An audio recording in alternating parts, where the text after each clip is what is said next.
I'm serious. Come on up. I want to show you guys some stuff.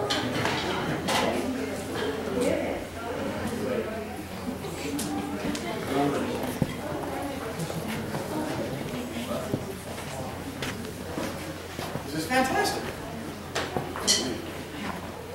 Look at all the drums. Yeah. Get a drummer song. All right. Now, I meant to have you guys grab these, but I forgot. All right, Stacy, Jesse, and Brandon. Woo! So, these are some exercises. I'm going to tell you the story where these came from. Danielle knows them. Help me pass them over. Anyway, so these exercises are for what we call ghost notes. The ghost notes are honestly what makes the feel of the song. There are a lot of different components and grooves that happen and that don't happen. And if any of you guys want to see this, if you can read music, by all means. If you can read music in the dark, even better. But anyway, so these exercises came to me from a good friend of mine and a teacher named Mark Schulman. Mark was the drummer, you said, no? Mark was the drummer in Foreigner, Simple Minds, Pink, Cher, Billy Idol, Stevie Nicks, played with tons of people. And I met him when I went to the LA Music Academy. And Mark recommended me for this gig. I went to tour in Europe. And it was a 3-week tour. It was my big break. I finally got to travel the world, play music. And it was the longest 3 weeks of my life.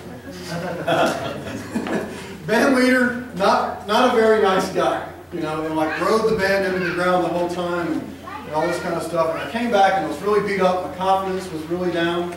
And I said, Mark, I want a lesson. And I want to know everything that is wrong with my playing. And he said, okay. And so he said, play.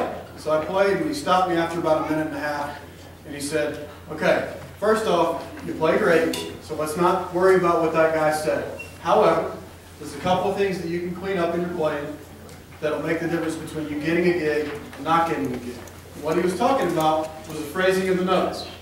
Space in between the notes. He was talking a lot about ghost notes. My left hand just kind of had this automatic pilot thing that it did, and I wasn't really paying attention to it. And it would make everything feel a certain way. And my bass drum notes weren't entirely even. They felt okay, but they didn't feel spot on.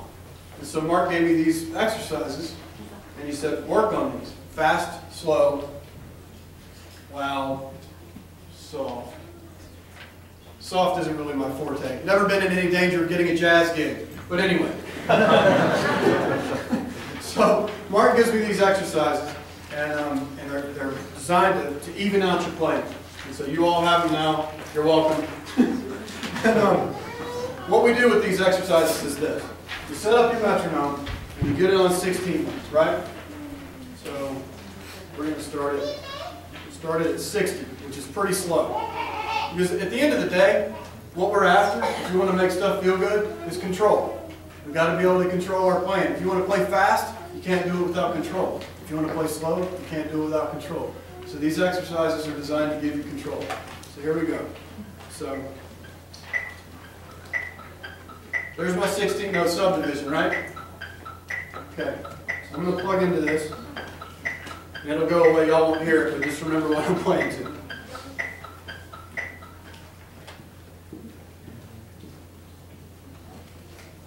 Okay, so what I'm going to do is, example number 1, I'm going to lock my hands into that subdivision, right? The 16th notes. Okay, here it goes.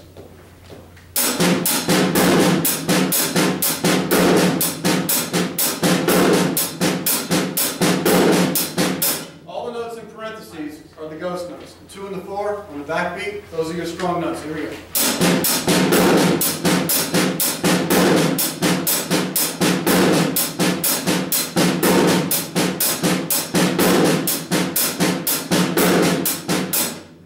When that feels good, then I add the bass drum. When I can make this exercise groove, then I've gotten the point now. So then I add the bass drum. And this is where everything comes in. And what we worked out was we want a no flam policy. All the notes have to be completely lined up together. I don't want anything flammable. I'm not saying that it's not going to happen. I'm just saying I don't want it. Okay? All right. So here we go.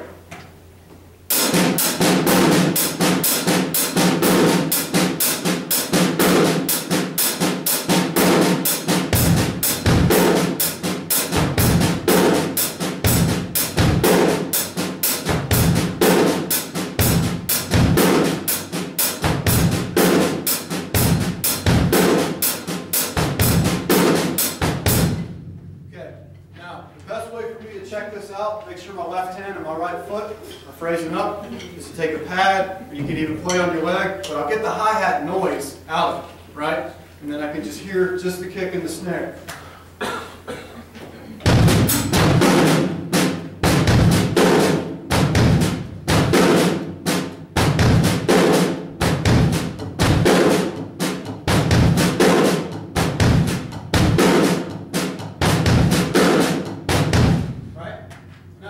Speed it up a little bit, starts to sound a little bit more musical, a little less exercisical, right? Here we go.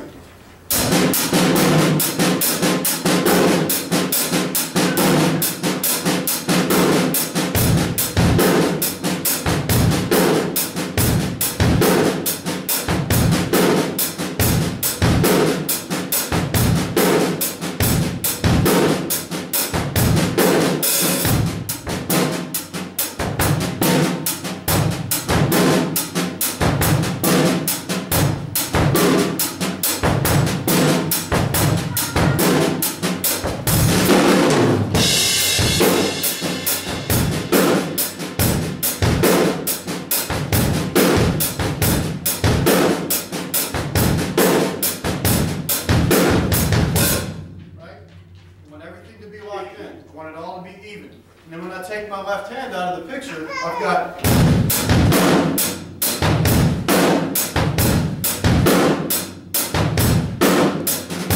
and everything's even. So the left hand is actually kind of a fail-safe to make sure that your bass drum notes are even and in the pocket. Make sense? Cool. All right, so the next one is more syncopated, and there's a lot more notes in it. To be honest with you, it was a bigger challenge. So here we go.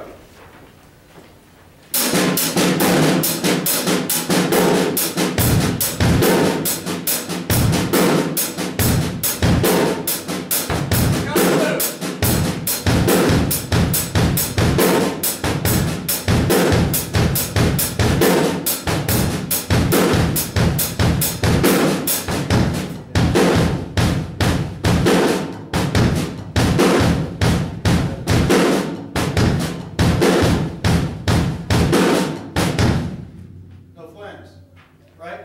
That's what I'm after. Even space. I want to honor all the space. You know, in the songs we're going to play, you know, I'm going to play some chops, I'm going to do that stuff. But the majority of the stuff I'm doing is just keeping the groove, honoring the space of the song, letting that happen. So I want to honor that. Okay, so the next one was specifically designed to get this figure together. Because I would rush it a little bit. Sometimes it'd be, sometimes it might be, you know, it wasn't even. And so Mark said, hey man, you know that Michael McDonald tune Jeff Ricardo played on it? I keep forgetting. I keep forgetting. Well, no, man. The older people will remember that. So anyway. So Mark said, you know that? He goes, that's a great drum pattern for this group. So let's try that. And so, again, at every tempo, the actual tempo of this is right here.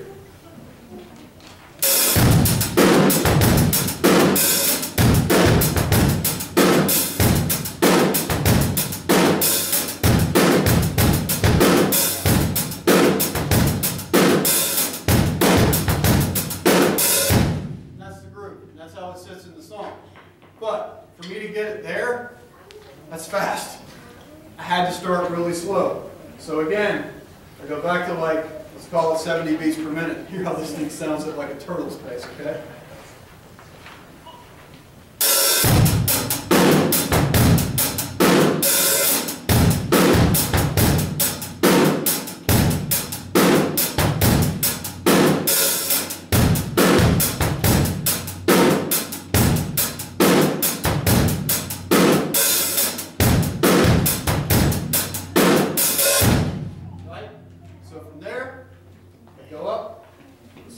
like a 78.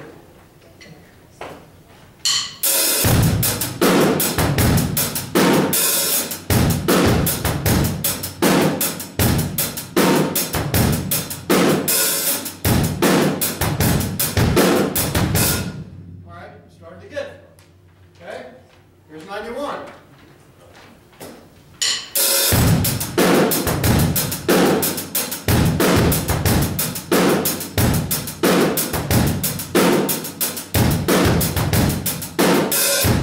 Cool, and then I'm back to tempo 96.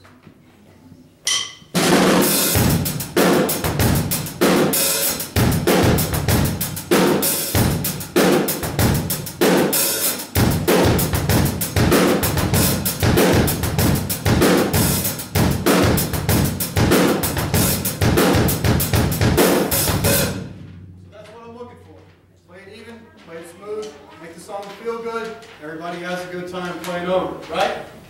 Cool.